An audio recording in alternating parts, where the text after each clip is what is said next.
Македонскиот клупски ракомет никогаш не котирал вака добро како сезонава.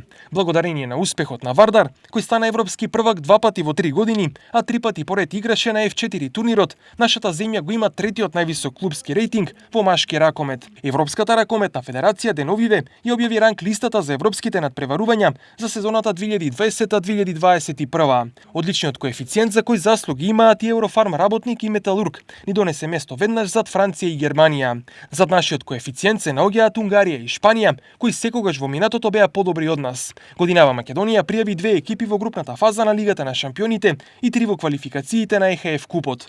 Од истокот најдобар ракометен клуб е Текстилец, кој се надпреварува во првата ракометна лига, која е второ по ранг ракометно надпреварување во државата после Суперлигата. Од ракометарите на истокот најмногу се истакнуваат Владко Митков, вардарецот Мартин Поповски и доскорешниот член на грчки Аеропос Едеса Иван Ангелов, кој поради повреда во моментов не настапува.